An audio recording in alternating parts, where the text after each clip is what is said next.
And we are live, folks. This is Mike Kegley with Matt Stevens, Ked Prince.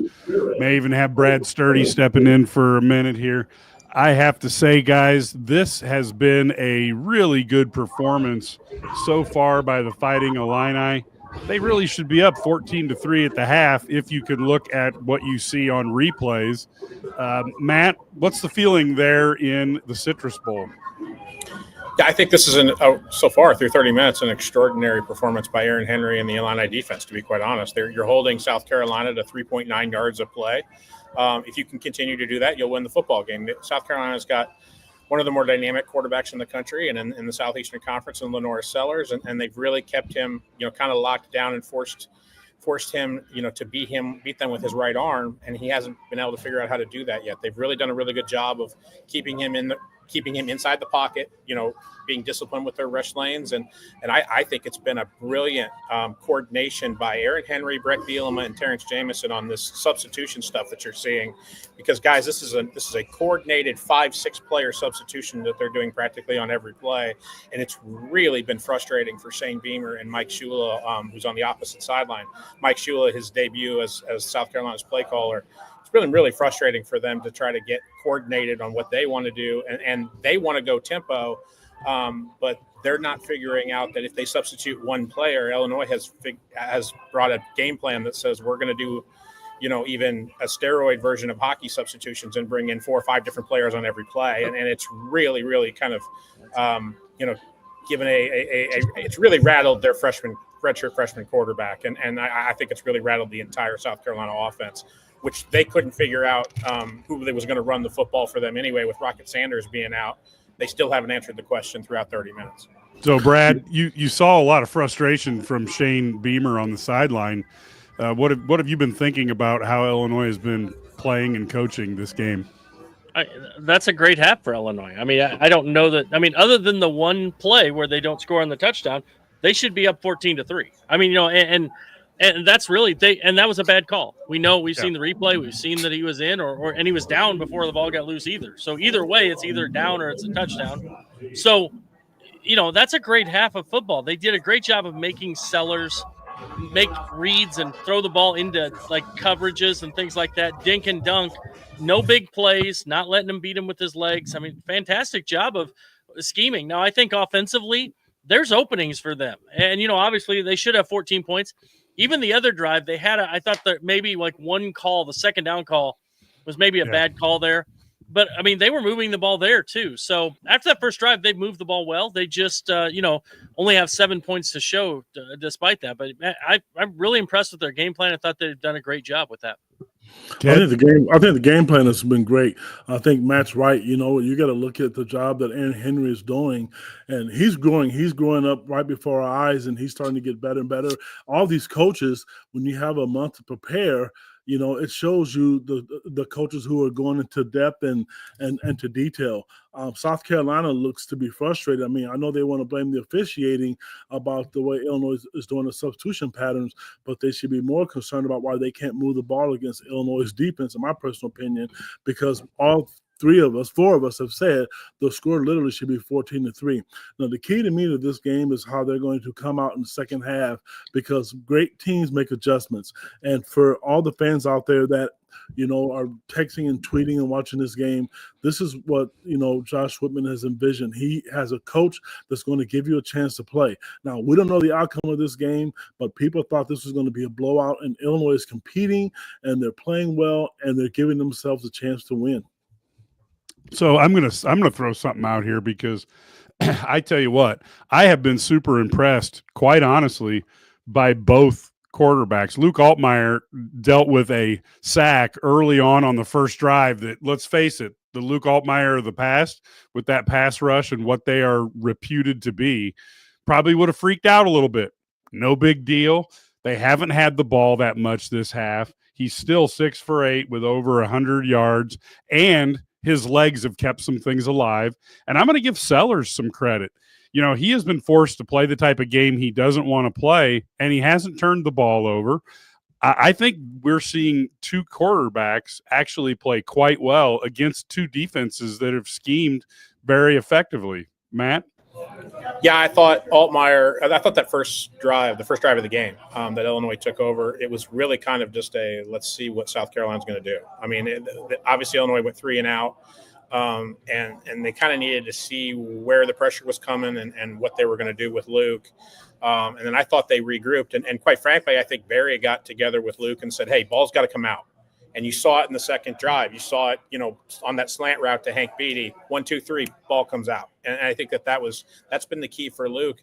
Obviously, there was the scramble play to Franklin for the touchdown, which is just Luke kind of just making a play. But other than that, I think ball has come out. Illinois has been efficient. They've been able to run the football with Aiden Lafferty, which I think that I talked to Bart Miller about earlier this week, about how this last month of the year they've been able to run the football. I think South Carolina has a big problem, guys. I think they don't know right now who they can turn to in the run game, and right now their run game is Lenore Sellers. And I think that Illinois has figured out a way to keep their pass rushers in their bare front on the outside and force him back in toward the pocket. And if they can continue to keep doing that, South Carolina's going to have to figure out a running back that can possibly take some pressure off of Lenore Sellers, because I think if he continues to take this kind of punishment, he's a big dude.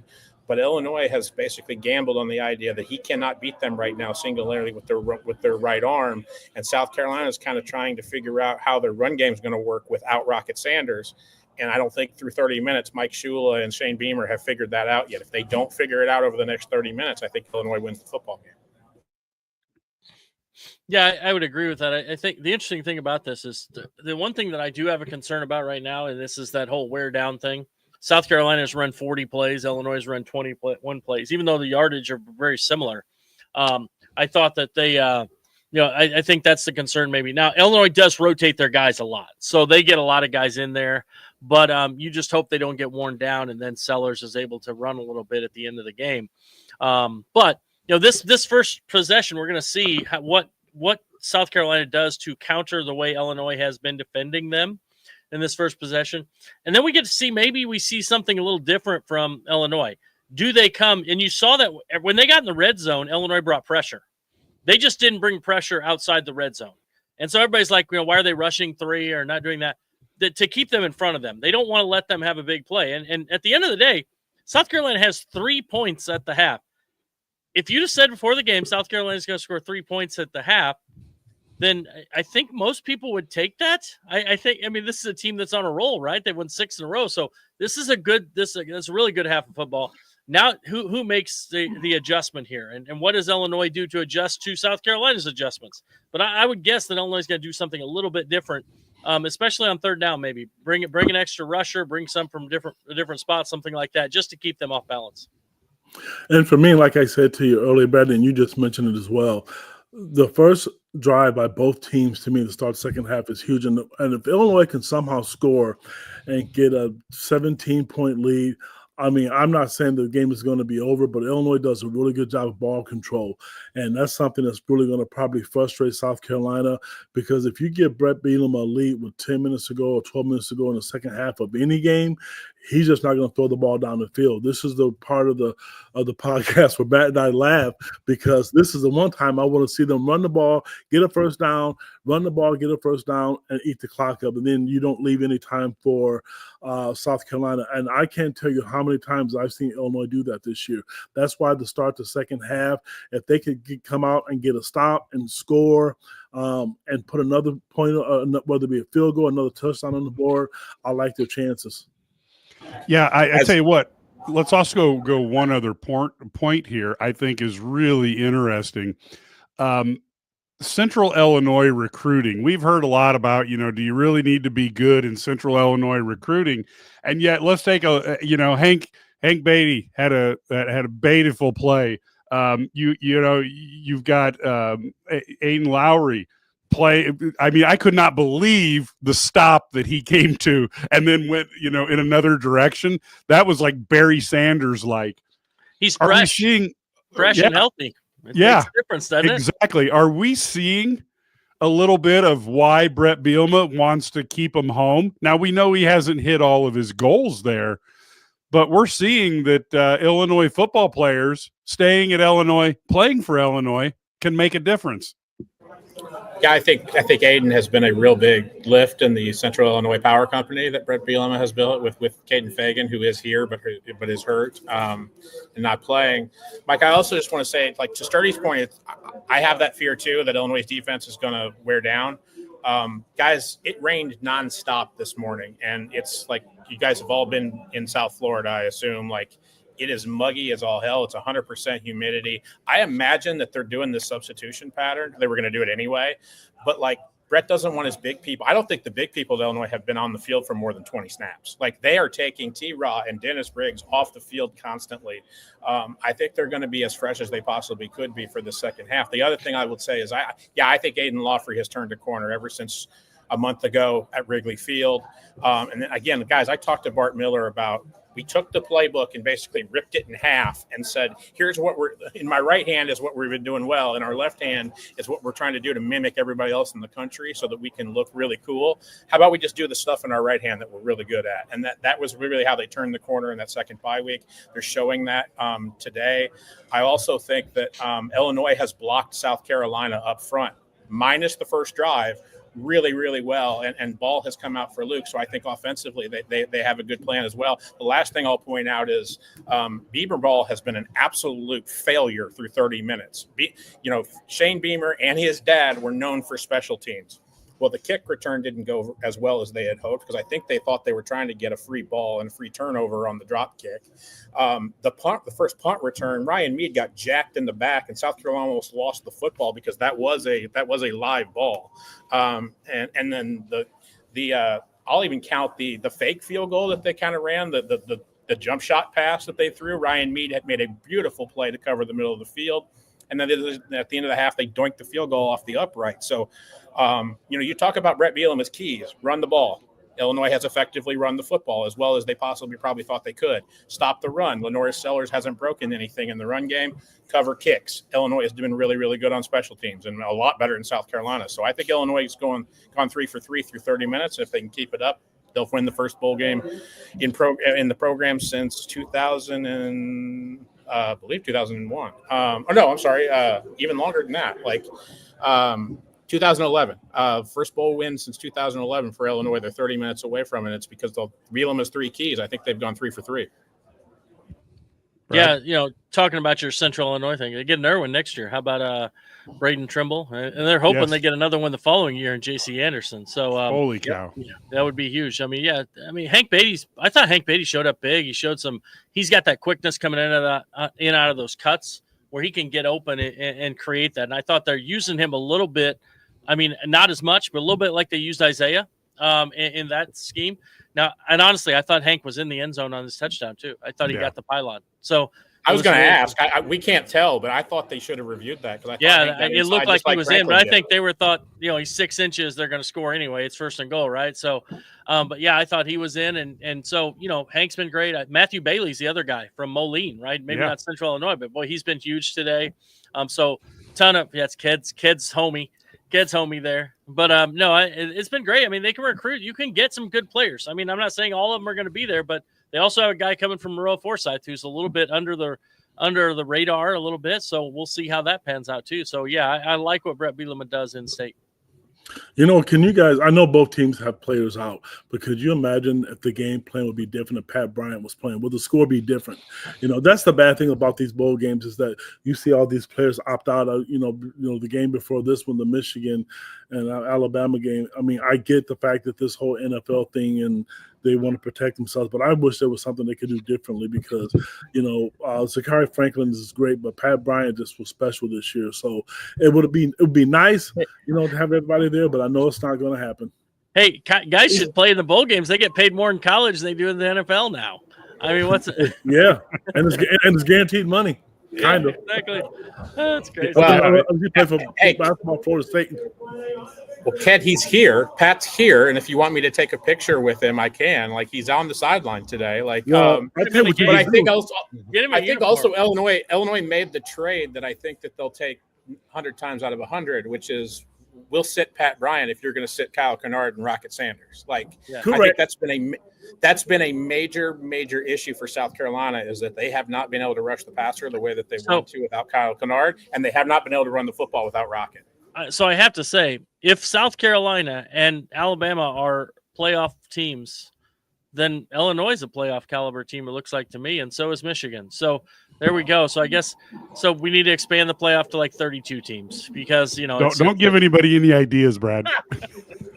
or on Friday, just leave it like it is and say, you know what, none of those teams should have been in. They didn't win enough. On Friday, guys, Brett Bielema has told me that he thought that 2025 Illinois is a playoff caliber football team starting in spring ball. So he said that. Let's not. Yes, absolutely. Yeah, you wait till my heat checks column coming out Thursday morning. So the bar of expectations has been set. We're 30 minutes away from Illinois getting its first bowl win since 2011, and I also think that I'll go one further, Brad, is that I think this has been a rather auspicious 30-minute debut for Mike Shula as the play caller at South Carolina. I don't think that when you have one of the better quarterbacks coming back in the country and Lenora Sellers, you really haven't done anything on offense dynamic that would suggest that this is not having Dow Loggins today is not a good thing if you're a South Carolina Gamecocks fan. And I think Illinois has taken full advantage of the idea that I think South Carolina just seems discombobulated on offense. Yeah, and I forgot Malik Elzy had a good play as well. So it has been a good day for first catch since September 20th for one Malik Elzy, and he looked damn good on that 11-yard swing pass. Yes, he did. He did. He looked healthy too. To Brad's point, Malik looked healthy too because he's missed the last 3 games with an injury as well. Yeah, so it's great to see that. Now, as the second half goes on, let's each give a couple keys what you're looking for that Illinois needs to do here in the second half.